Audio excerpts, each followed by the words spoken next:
할렐루야. 사랑하는 반석의 찐 중등부 친구들 반가워요. 9월 둘째 주 설교 리뷰입니다. 지난 시간에는 여리고를 정복하는 방법이라는 제목으로 은혜를 나누었어요. 우리 각자 삶에 여리고와 같은 문제들이 있습니다. 뚫릴 것 같지 않고 통과할 수 없을 것 같은 그러한 큰 문제들을 마주합니다. 당장은 여러분 반복되는 학원, 집, 학교 이 사이클을 계속 돌면서 지루하고 따분하기도 할 텐데요. 앞으로 고등학교 들어가면 더 그 깊은 골로 들어갈 것입니다.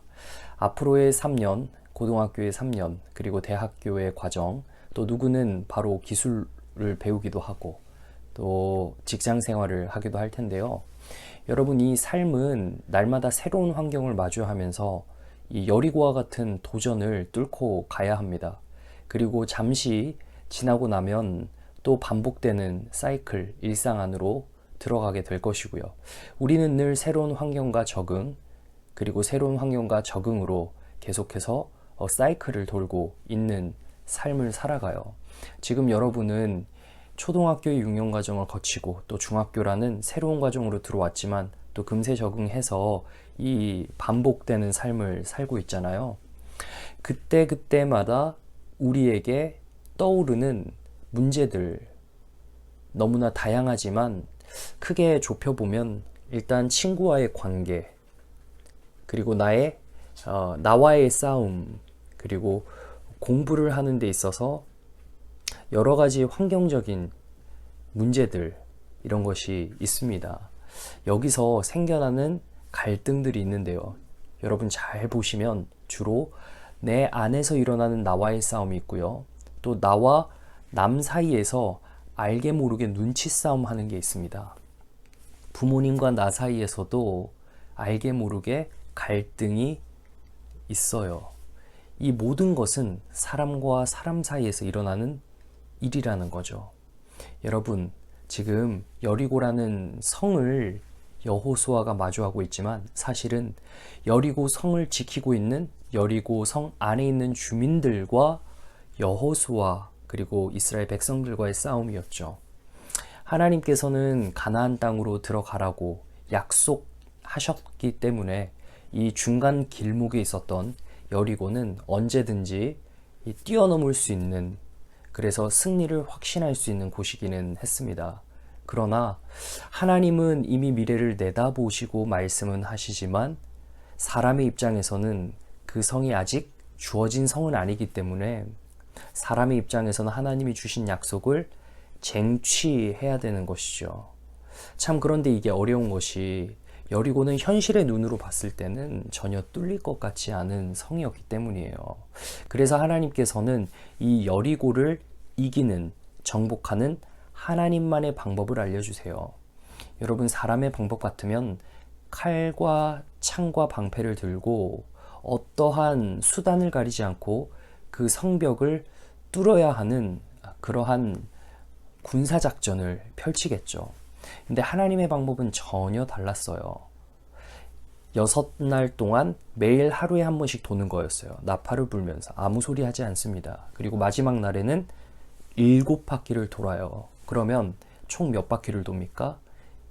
6일치 6바퀴에 마지막 7째 날 7바퀴, 총 13바퀴를 도는 것으로 여리고를 정복하고 그 난공불락 같았던 요새가 한순간에 무너지는 말도 안 되는 기적 같은 사건이 일어나는 것이죠.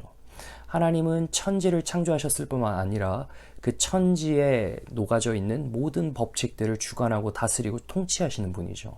그러니 하나님께 있어서는 이 성 하나 무너뜨리는 거 일도 아닌 것이죠. 중요한 것은 하나님의 방법으로 하시기를 원하기 때문에 우리의 사람이 생각하는 인간적인 방법을 꺾으시고, 인간적인 수가 얼마든지 생각이 날 수는 있어도 하나님이 하나님의 방법을 우리로 하여금 따르기를 원하신다는 거죠.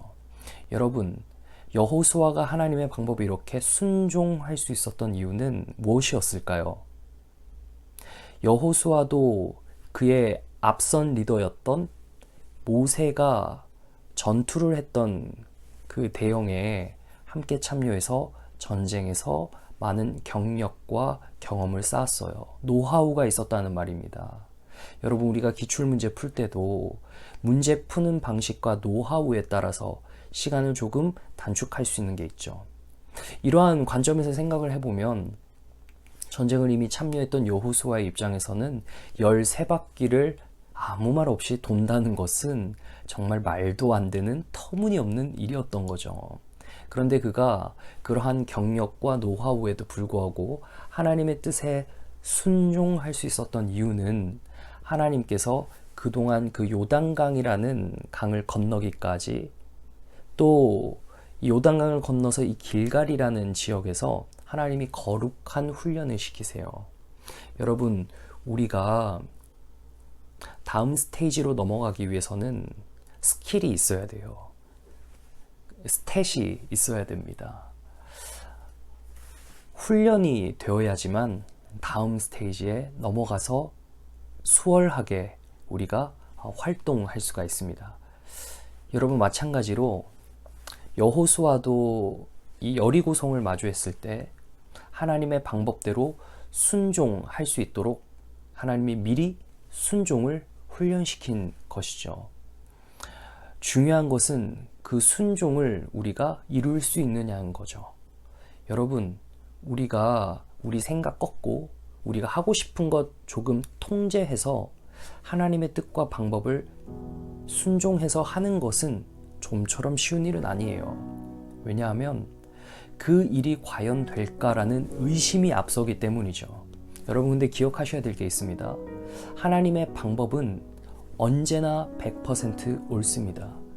그 겉모습이 초라해 보이고 비록 별것 아닌 것 같아 보여도요, 전혀 인간의 눈으로는 해결될 수 없을 것 같은 그 일이 해결되기도 합니다. 예수님의 십자가를 보세요. 얼마나 허무합니까? 얼마나 초라해요. 만왕의 왕으로 오셨다는 그분이 십자가에 힘없이 돌아가는 모습을 보고 3년 따라다녔던 제자들이 다 뿔뿔이 흩어지잖아요. 여러분, 마치 그것과 같아요.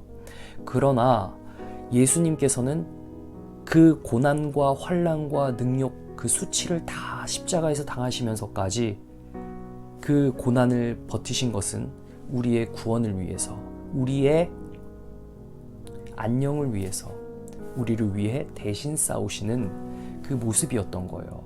처절한 낮아짐 끝에 3일 만에 예수님이 다시 부활하셔서 가장 높은 영광으로 올라가셨죠. 이 일을 동일하게 예수님을 믿는 그의 성도에게 똑같이 누리게 해주신다고 성경은 약속하고 있어요. 여러분, 여호수아가 약속받은 그 땅은 이제 취하러 가면 되는 땅이에요. 하나님이 약속하셨기 때문에 분명히 승리를 주시고, 여호수아의 입장에서는 그 승리를 의심하지 않고 주님의 뜻에 순종하기만 하면 돼요. 마찬가지입니다.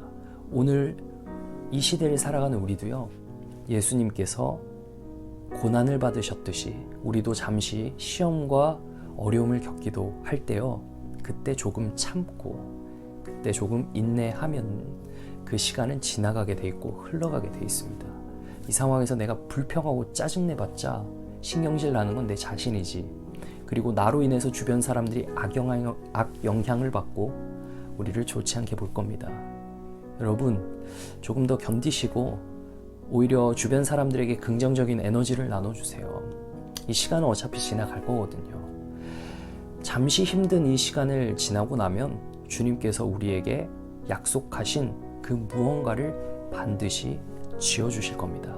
여러분, 이 사실을 기억하시고 기도하시고 또 말씀 보시고 또 날마다 주의 말씀에 귀를 기울이시기를 간절히 소망합니다.